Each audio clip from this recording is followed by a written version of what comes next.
직장 상사와 문제가 발생을 했습니다. 부하 직원으로서 슬기롭게 해결할 수 있는 방법이 어떤 건지. 그런 방법이 있나요? 충심 같은 직원이 있고 간신 같은 직원이 있는데 어떻게 구별을 하실까요?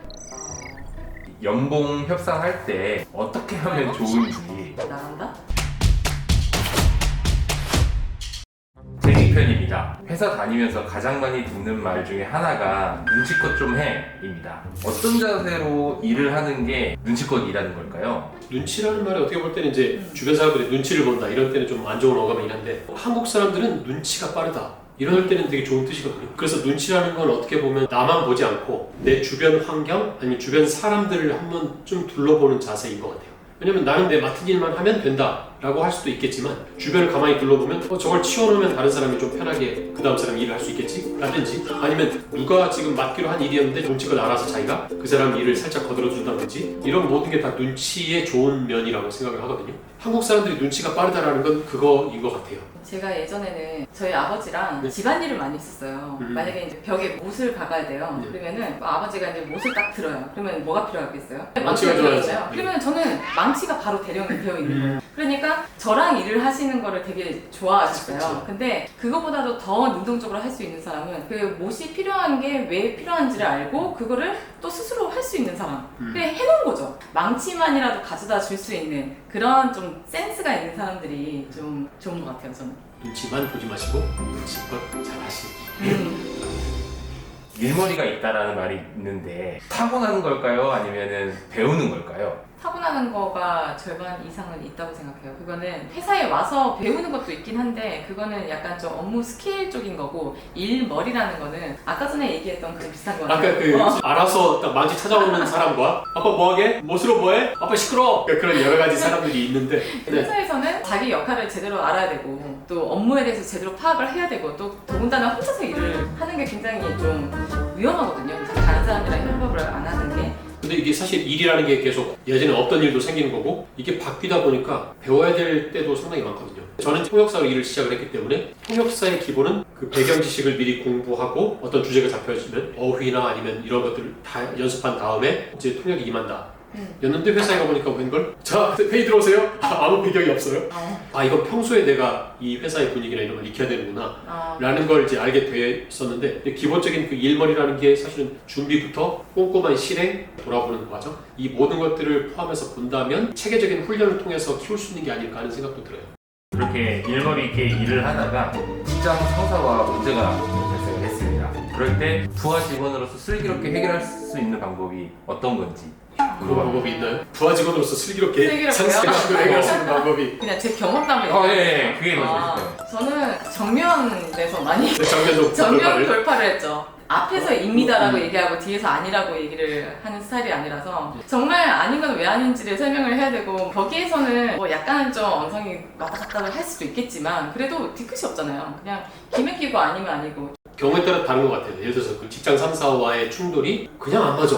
이러면 사실은 답이 별로 없거든요. 이건 이제 서로 피해가는 게 제일 좋은 방법이고 왜냐면 화학적으로 이렇게 만나면 폭발이 일어날 수 있는 약품이 계속 같이 있다 그러면 폭발이 일어날 수밖에 없거든요. 그럴 때 이제 서로 좀 거리를 두는 게 맞는 부분인데 이게 아니라 업무에 관련된 일로 특히 내가 전문성이 있는 업무에 대해서 직장 상사가 바라보는 관점이 좀 달라서 그러니까 나는 이게 올바른 길이라고 해서 성과를 잘 내고 있다고 보는데 나는 별로 그건 우리 회사에 도움이 안 되는 성과라고 생각해. 이러면 그 진지하게 두 분이서 해결할 필요가 있는데 감정적으로 전체 팀원들이 있는 자리에서 노출할 필요는 없는 거라고 생각을 하고요. 상사가 최대한 받아들일 수 있는 쪽으로 저희들이 설득해가는 게 중요하기 때문에 일단은 그 본인이 그래도 그동안 해본 결과로서는 타이밍이 좋을 때 가서 하시는 게 좀 좋지 않나. 그러면 이제 입장을 좀 바꿔서 제가 이제 상사인데 이제 부하 직원하고 트러블이 생겼습니다. 이 부하 직원이랑 뭔가 사이가 틀어지고 싶지도 않은데 프로젝트만 같이 들어가면 약간 좀 이견이 벌어지고 아니면 뭔가를 지적을 해줘야 돼. 그쵸. 그 말은 얘기하면 없는데 또 뭐 갑자기 또 마음 상해가지고 막 얘기하면 잔소리가 되고 꼰대가 되고 하니까. 제가 그래서 정말 할 말이 많지만 하지 않겠다 이거 할 말 안 막 이런 거 있잖아요. 이분이 어느 정도까지 이제 뭐 충고나 조언을 받아들여서 개선할 수 있는 자세가 되어 있는지에 따라서 달라질 수도 있는 거고. 영어 표현 중에 뭐가 있냐면 펫 피부라는 게 있어요. 피부는 약간 신경을 거슬리게 한다는 건데 펫은 되게 사소한 거예요. 사소한 일인데 어떤 관계에서 발생하냐면 부모와 자식이거나 선배와 후배거나 아니면 매니저와 직원 사이에 발생하는 게 이 윗사람한테만 생기는 현상이거든요. 감정을 배제하고 이 문제를 정확히 파악해서 도대체 충돌의 원인이 뭐고 우리가 왜 자주 부딪히는 걸까? 저 친구는 일을 맡겨놓으면 그냥 화뭉쳐서 일이 어떻게 진행됐는지도 모르고 보고도 안 하고 막 이렇다라는 게 매니저나 리더의 책임일 수도 있는 거거든요. 본인이 명확하게 미션이나 비전을 제시하지 않았었고 이걸 얼마나 자주 나한테 업데이트를 해달라고 얘기도 하지 않았고 그러면서 왜 나한테 한마디도 안 하는 거야? 이렇게 기대하는 것 자체도 사실은 문제를 잘못 줬다라고 보실 수 있는 부분이 있기 때문에 만약에 그런 걸 다 했는데도 불구하고 계속해서 아무런 업데이트도 주지 않고 있다. 그 얘기는 이분이 본인이 한 게 없어서 업데이트를 할 게 없어서 그런 경우들도 있거든요. 그 상황을 명확하게 객관적으로 볼 수 있게 얘기를 해주고 합리적으로 설득하려는 작업들이 필요한 것 같고요. 보통은 서로 이제 배려를 해서 하면 문제가 해결이 되지만 문제가 해결이 안 됐습니다. 그때 대표님과 성우님의 얘기가 들어가면 그때는 어떻게 행동하시나요? 당연히 솔루션을 제공을 해야 되겠죠. 보고를 하는 것 자체를 굉장히 이제 좀 저는 높게 사고요. 이제 그래도 본인들이 해결을 해보려고 시도를 했다가 안 돼서 바로 이제 즉각적으로 보고를 해가지고 도움을 요청하러 오는 거잖아요. 근데 의외로 큰일들이 좀 아닌 게 있었는데 제가 또 해결을 해주면은 그분들이 굉장히 감격을 하는 그런 자리가 필요했던 걸 수도 있어요. 왜냐면 둘이서는 맨날 보면 티격태격해서 아니 이거 하기로 했는데 왜 안 했어? 아니 이쪽에서 하기로 했잖아. 서로 풀릴 수가 없는데 어떻게 된 일이길래 서로 이렇게 자기만의 관점만을 고수하는지를 위에 뭐 직장 상사가 됐건 누가 와서 한 사람이 심판처럼 중재하고 자 다 풀어나보세요. 그리고 갑자기 서로 자기 얘기를 하는 과정들을 서로 보면서 둘 다 문제라고 느끼고 있고 요 부분만 바꾸고 우리 일 잘해보자 이렇게 푸는 게 필요할 수도 있다라는 생각이 드네요.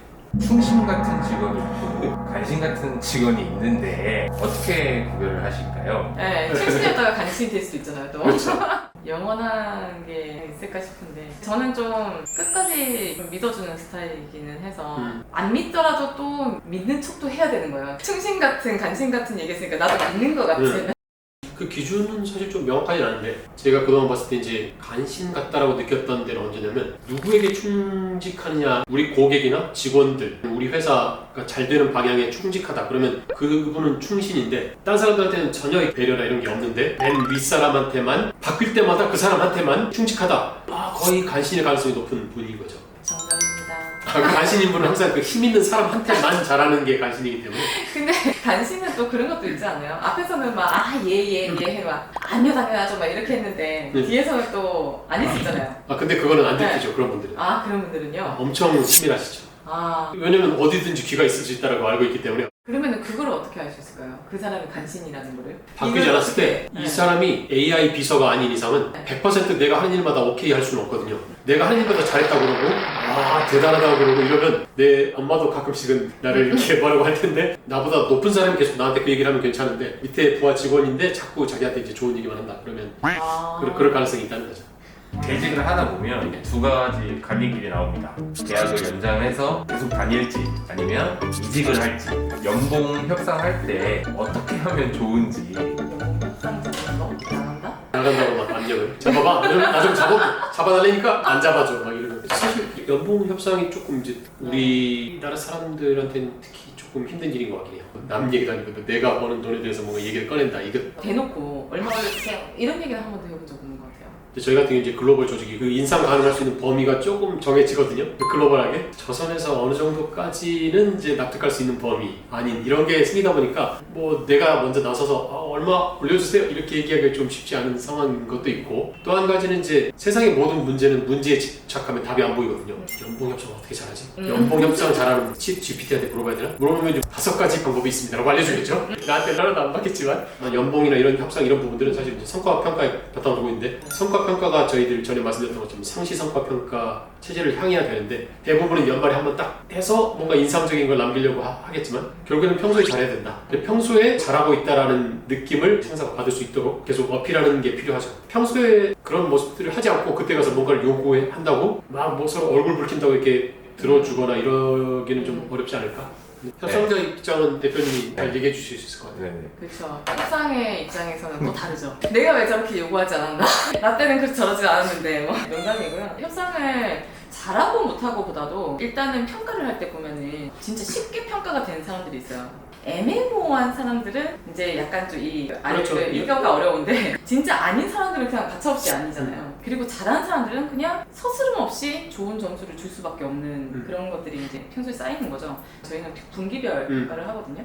분기별 하면은 되돌아보면은 그냥 나와요. 그 연봉 협상 할 때에도 제가 이런 거 기반으로 책정을 했다. 이거에 대해서 너 어떻게 생각하느냐. 근데 거의 다가 당연히 그냥 수긍을 하는 편이었는데 그 중에서 약간 좀 그런 사람들이 있어요. 이제 생활을 해야 되고 뭐 돈을 벌어야 된다는 이제 그런 주장을 하면서 좀 저한테 압박 아닌 압박을 주신 분이 있는데 그분은 연봉 협상을 잘 하셨어요. 근데 이제 연봉 협상할 때와는 다르게 이제 평소에는 놀 거 다 놀고 할 거 다 하고 뭐 나중에 생각했을 때 협상에 그 노하우가 있었구나 그런 생각을 하게 됐다는 그런 스토리가 있습니다. 연봉 형성이 잘 안 됐습니다. 그래서 이제 이직을 준비를 해야 되는데 이쁘게 퇴사하는 방법이 있을까요? 어느 조직에 있거나 원하는 건 프로페셔널한 사람을 원하잖아요. 저희가 프로페셔널하다라고 했던 부분들은 기분 내키는 대로 할 거 하고 그냥 회사 떠날 거니까 빠이빠이 이게 아니고 일단 본인이 하던 일들을 마무리해야 될 일이 있는 건 마무리를 하고 후임자가 정해졌으면 그 인수인계를 명확하게 해두거나 자기가 했던 일들을 이제 분야별로 이렇게 매뉴얼화해서 정리를 해놓는다든지 이런 것들을 다 정리해놓고 가는 사람들 이런 경우에는 사실 정말 예쁘게 퇴사하시는 모습이라고 생각을 하고요. 그렇지 않고 그냥 모르겠어 이게 다음 사람이 알아서 치우겠지 하고서 딱 이러고 가버리시는 거하고는 좀 차이가 있지 않을까. 정답 말씀하시는 것 같은데요. 다른 길은 별로 없을 것 같아요. 네. 그게 어디 가든 똑같을 것 같은데 그분의 삶에.